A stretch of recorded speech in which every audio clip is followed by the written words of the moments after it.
Classificação dos contratos. Então aqui eu vou ser bem clara. A classificação ela não é uma lista para vocês decorarem, tá? Classificar um contrato ele serve para a gente prever as consequências jurídicas. Então, quando você classifica um contrato, você responde a perguntas fundamentais: quem se obriga? Há contraprestação econômica? Há risco essencial?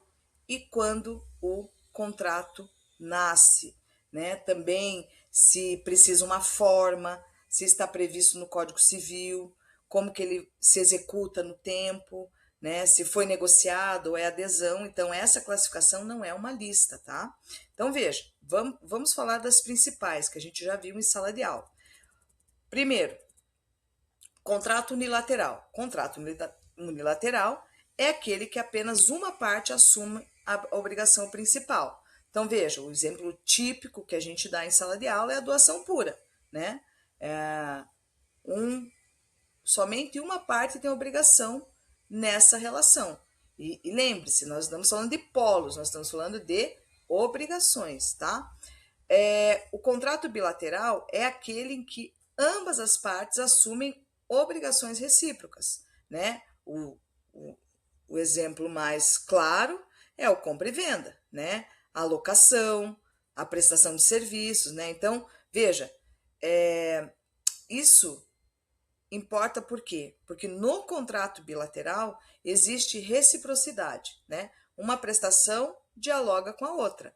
E isso muda a análise do inadimplemento. Então, veja, passando para a próxima classificação, a gente vai conectando cada uma delas. Contrato oneroso é quando ambos têm vantagens e sacrifícios, né? A compra e venda, a alocação, a prestação de serviço, né?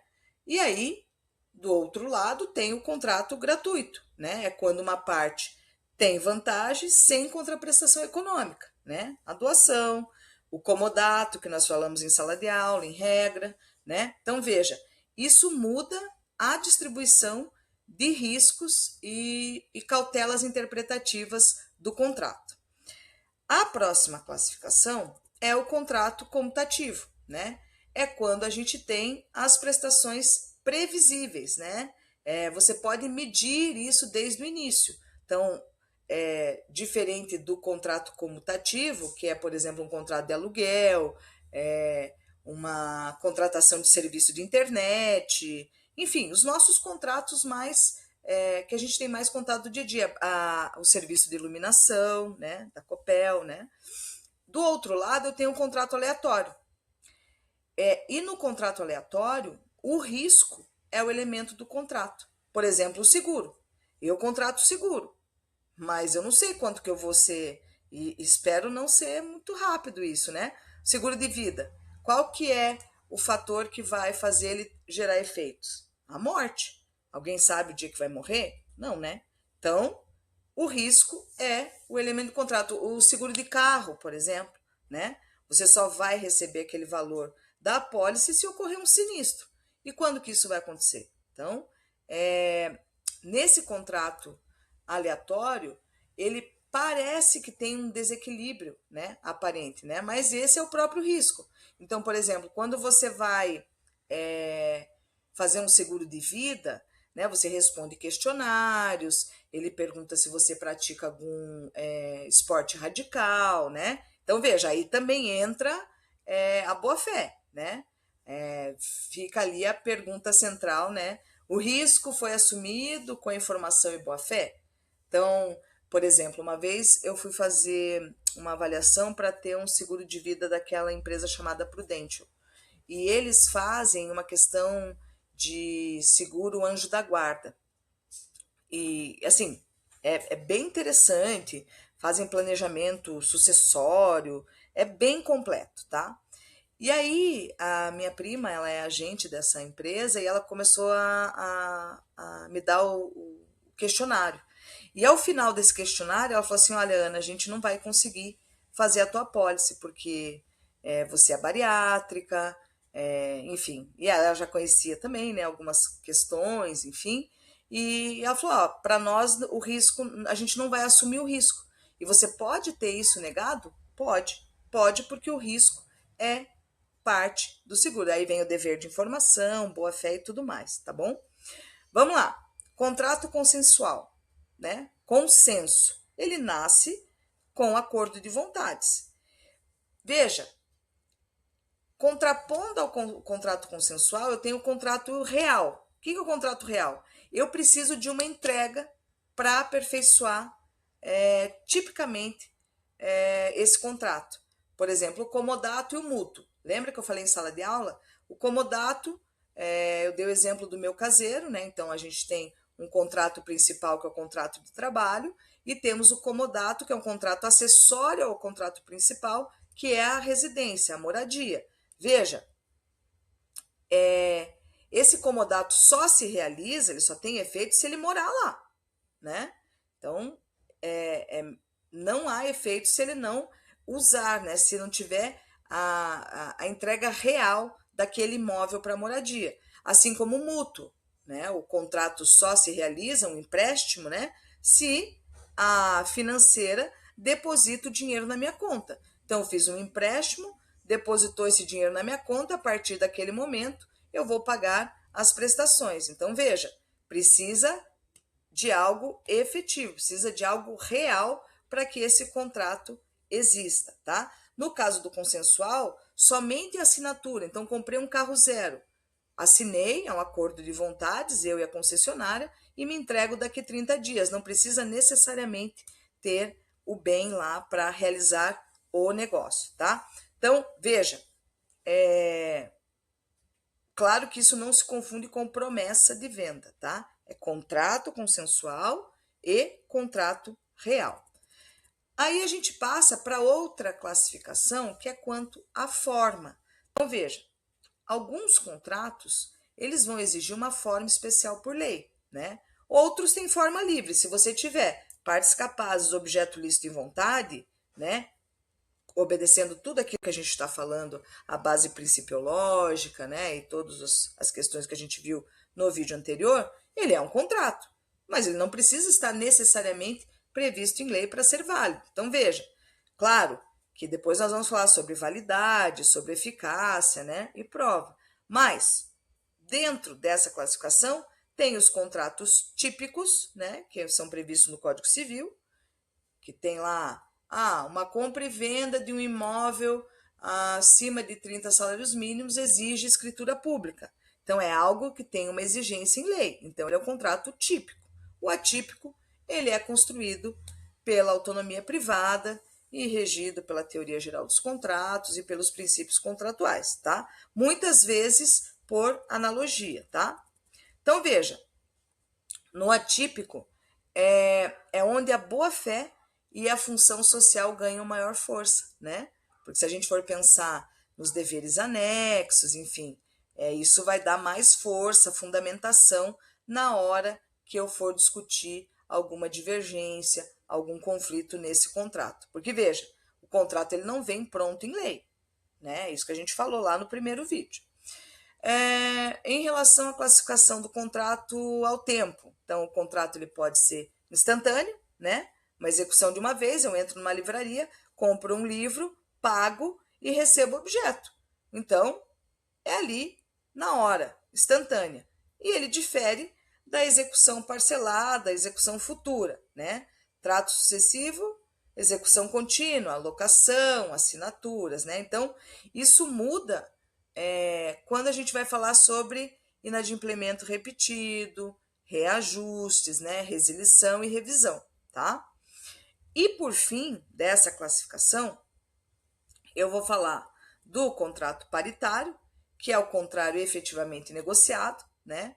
Que as partes sentam, olham as cláusulas, podem pedir para a outra parte reavaliar, né? Amoldar esse contrato a essas vontades para buscar um equilíbrio contratual, né? E a adesão, que é quando a parte apenas adere às cláusulas lá predispostas, é aquele exemplo que eu sempre dou da Smart Fit, e tomara que esse vídeo não chegue até eles, tá? Então veja, aqui entra a fundamentação legal, né? O artigo 423 do Código Civil, Ele prevê a interpretação mais favorável ao aderente, né, quando tiver uma ambiguidade numa cláusula, né? E o 424 limita uma renúncia antecipada ampla em contratos de adesão. Mas isso a gente vai ver quando a gente entrar em cada contrato, na especificidade de cada contrato, tá bom? Então vamos lá.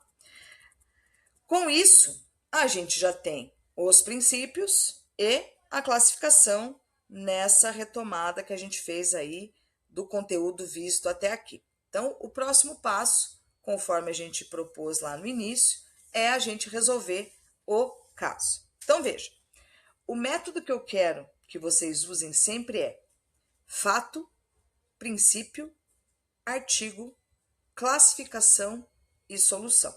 Veja, primeiro, descreva o fato com precisão. É importante isso. Detalhe o fato, tá? O segundo é que você escolha um ou dois princípios realmente relevantes para isso que você levantou, tá? E, por último, terceiro, ainda não último, cite o artigo que fundamenta, tá? Agora sim, então vamos retomar. Fato com precisão, um ou dois princípios relevantes, o artigo que fundamenta. Aí, os dois últimos passos é classificar esse contrato em 3 critérios. Como assim, professora? Pode ser bilateral, oneroso e comutativo, né? Então, assim, ele pode estar nessa classificação em, no mínimo, 3 critérios, tá? E aí, por fim, você vai propor uma solução juridicamente plausível, tá? Então, veja, esse método funciona para prova, para petições, para discussão oral e para prática, tá? Então, veja, nós vamos colocar a atividade em 2 partes. Na primeira parte, e eu vou mandar isso por escrito para vocês, tá? As questões são bem curtinhas, tá? Então, definir boa-fé objetiva, citar o artigo, citar deveres anexos e exemplos, explicar função social, dizer o que é abuso de direito, deixa eu ver o que mais, deixa eu lembrar aqui, diferenciar consensual e real, comutativo e aleatório, adesão e paritário, né? Com o efeito do artigo 423, e explicar a fórmula contemporânea do Pacta Sunt Servanda, tá? Na parte B, vocês vão resolver um caso prático, tá? Com o método completo. Então, veja. O caso que eu coloquei lá para vocês é uma venda de celular anunciada como sem defeitos, tá? Após 7 dias aparece um defeito grave, né? O vendedor responde: vendido no estado. Aí dá aquele ódio em você, né? E aí você vai fazer o seguinte: você vai escrever o fato relevante, o princípio aplicável, o artigo do Código Civil, o dever anexo violado e a classificação do contrato e a solução possível, tá? Então veja, aqui eu já vou adiantar. A resposta boa é aquela que liga o detalhe do fato ao princípio, tá? Não adianta jogar um monte de princípio sem explicar o porquê, tá? O que vale é o método. Esse método vocês têm que guardar. Anota lá do lado do relógio despertador. Todo dia que você levantar, você vai ver lá esse método que vai te ajudar na vida, tá? Então veja. E aí, quando a gente termina essa análise desse caso, para a próxima aula, a gente já vai entrar no tema de formação do contrato, tá? A gente vai falar sobre negociações preliminares, proposta e aceitação. E aí vocês vão perceber uma coisa bem importante. Boa-fé objetiva já atua nas tratativas, né? Ou seja, pode haver responsabilidade pré-contratual, né? Mesmo antes da assinatura, né? Se alguém cria uma expectativa legítima, né? E daí recua, né? De uma forma desleal, ou né, omite uma informação essencial, né? Então, veja, para a próxima aula, além desse caso que eu vou mandar para vocês resolverem, a gente vai trazer um exemplo, tragam para mim, né, um exemplo real de negociação, né? Pode ser por WhatsApp, e-mail, um anúncio, né, para a gente identificar, né, se houve proposta, se houve aceitação, qual informação faltou, né, qual princípio aparece, né? Então veja,